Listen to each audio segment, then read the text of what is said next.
ابھی قاری صاحب یہ فرما رہے تھے نا کہ درود کی فضیلت معراج کی شب کو بہت طویل حدیث ہے. معراج کی شب آقا علیہ السلام نے حضرت جبریل امین علیہ السلام سے یہ پوچھا کہ جبریل بتاؤ سب سے انوکھا عمل، سب سے عجیب بات، سب سے ایسی چیز جو تمہیں حیران کرنے والی ہو کیا ہے؟ اب جبریل امین عرض کرتے ہیں، کہتے ہیں یا رسول اللہ صلی اللہ علیہ وسلم دنیا کا ہر معاملہ میں جانتا ہوں. اب فرشتوں کا سردار ہے، فرشتوں کا سردار کون؟ جبریل امین علیہ السلام. کہتے ہیں ہر بات کو جانتا ہوں، ہر چیز سے آگاہ ہوں. دریا میں، سمندروں کے میں جتنے بھی قطرے ہیں سب قطروں کو گن سکتا ہوں. ریت کے جتنے بھی ذرے ہیں سب ذروں کو شمار کر سکتا ہوں، ایک کام نہیں کر سکتا. اب یہ آقا علیہ السلام پوچھا کہ اے جبریل بتاؤ، نوریوں کے سردار ہو تم، ہر کام کر سکتے ہو، یہ کون سا عمل ہے جو تم نہیں کر سکتے؟ اب جواب سنیے، اگر توجہ مل جائے آپ کو. جواب سنیے جبریل امین نوریوں کے سردار کا. کہتے ہیں کہ یا رسول اللہ صلی اللہ علیہ وسلم ہر کام کر سکتا ہوں وہ شخص جو آپ پر درود و سلام کا نذرانہ بیچتا ہے. یا رسول اللہ ہر کام کر سکتا ہوں، ہر ذرے کو گن سکتا ہوں، دریا کے ہر قطرے کو گن سکتا ہوں. جتنی رحمتیں اللہ رب العزت اس شخص پر ڈالتا ہے اس رحمتوں کو میں شمار نہیں کر سکتا. درود و سلام کا پڑھنا اور اللہ رب العزت کا فرمان یا ایھا الذین آمنوا، اے ایمان والو، اتقوا اللہ، تقوی اختیار کرو، وکونوا مع الصادقین، اور سچوں کے ساتھ ہو جاؤ. اب ایمان کیا ہے؟ لا یؤمن احدکم حتی اکون احب الیہ من والدہ وولدہ والناس اجمعین. ہر شے سے بڑھ کر کے جب تک آمنہ کے لال تاجدار انبیاء علیہ تحیت و ثنا سے پیار نہ کیا جائے تب تک ایمان مکمل ہی نہیں ہوتا. ایمان کیا ہے؟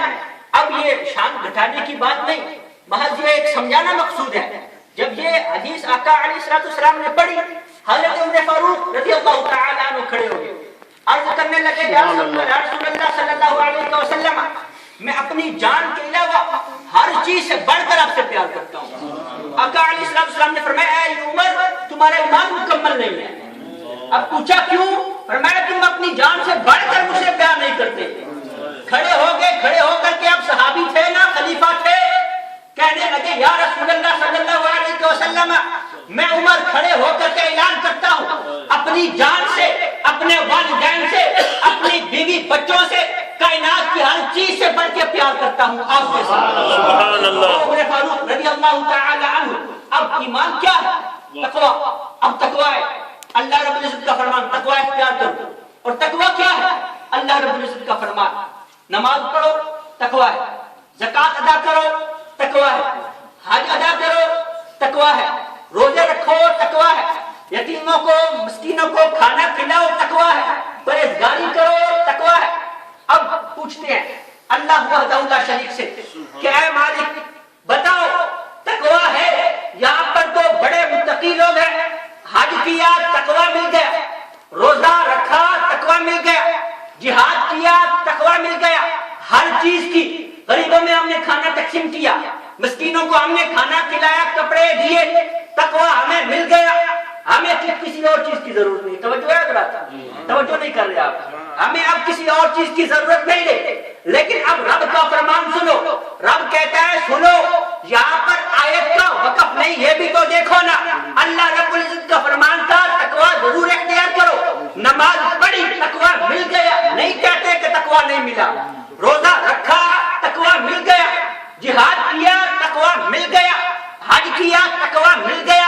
اللہ رب العزت نے فرمایا سنو، ایک بات ایسی ہے جو رہتی ہے، اور اس بات کے علاوہ اگر وہ بات نہ ہو تم حاجی کتنے ہی حج کیوں نہ کرو، کتنے ہی روزے کیوں نہ کرو، کتنے ہی جہاد کیوں نہ کرو، میری بارگاہ میں آؤ شہید ہی کیوں نہ کیے جاؤ، جب تک وہ ایک بات تمہیں نہ پائی جائے تب تک تمہارا ایمان ہی مکمل نہیں. تم متقی نہیں. پوچھا کون ہے؟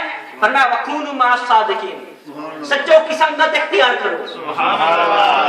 سچوں کی سنگت اختیار کرو. سچے کون ہیں؟ اب اعلیٰ حضرت عظیم البرکت کا قلم اٹھا، کیا فرمایا؟ واہ کیا غوث کا مرتبہ ہے بالا تیرا، اونچے اونچوں کے سروں سے قدم اعلیٰ تیرا، سب بھلا کیا کوئی جانے کی ہے کیسا تیرا، اولیاء ملتے ہیں آنکھیں وہ ہے تلوار تیرا۔ اعلیٰ حضرت عظیم البرکت مجدد دین و ملت عاشق پیغمبر کشتہ عشق رسالت قلم اٹھا تو کس انداز میں اٹھا۔ اب حضور غوث پاک شہنشاہ بغداد امام ابو محی الدین شاہ عبد القادر جیلانی الحسنی والحسینی رضی اللہ تعالیٰ عنہ، اب جن کی محبت کا حال کیا ہے، جن کی سنگت کا حال کیا ہے، کیا انداز کیا ہے، اب یہ آپ پڑھیے تو پتہ چلتا ہے۔ اب چھوٹی سی عمر ہے، چھوٹی سی عمر ہے، بیل کو جوتنے کے لیے بیل کے پیچھے لگے ہیں، آواز آتی ہے انک لم تخلق لان تکون قدامہ، سبحان اللہ۔ چھوٹی سی عمر آواز آتی ہے کہ اے شاہ ہم نے تمہیں کسان بننے کے لیے پیدا نہیں کیا۔ چھوٹی سی عمر، اللہ چھوٹی سی عمر، اب بچپنا ہے، مکتب کے لیے جاتے ہیں، آواز آتی ہے کہ اے غوث ہم نے تمہیں رستے میں کھڑے ہو کر کے وقت ضائع کرنے کے لیے پیدا نہیں کیا۔ حضور غوث پاک چھوٹی سی عمر ہے، ابھی بڑے نہیں ہوئے، کیا آواز آتی ہے، کہتے ہیں میں گیا رستے میں گیا، دیکھا کچھ بچے کھیل رہے ہیں، میں نے دیکھا کھڑا ہو گیا، آواز آئی اے بچوں ایک طرف ہو جاؤ ولیوں کا سردار جا رہا ہے، ایک طرف ہو جاؤ اس کا راستہ خالی کرو۔ کہتے ہیں میں جا کر کے مکتب میں اپنے مقام پر بیٹھ جایا کرتا تھا، اس طرح کی آواز آتی تھی۔ وہ حضور غوث پاک کہ وہ راز، جس راز کا ذکر خود آقا علیہ السلام نے ذکر کیا کہ اللہ رب العزت نے وہ راز رکھا اور اس راز کو پیدا کیا، اس راز کو پیدا اس انداز میں کیا، تخلیق تو پہلے ہی اس کی ہو گئی تھی۔ اللہ رب العزت نے فرمایا کہ اس راز کو میں نے ظاہر کیا۔ اب وہ راز کس صورت میں تھا؟ آقا علیہ السلام کے نور کی صورت میں تھا۔ اب وہی راز کی بات آج ادھر حضور غوث پاک کرتے ہیں، وہ راز کیا ہے؟ توجہ ہے حضرات، راز کیا ہے؟ اس راز کی بات اگر کرتا ہے تو کون؟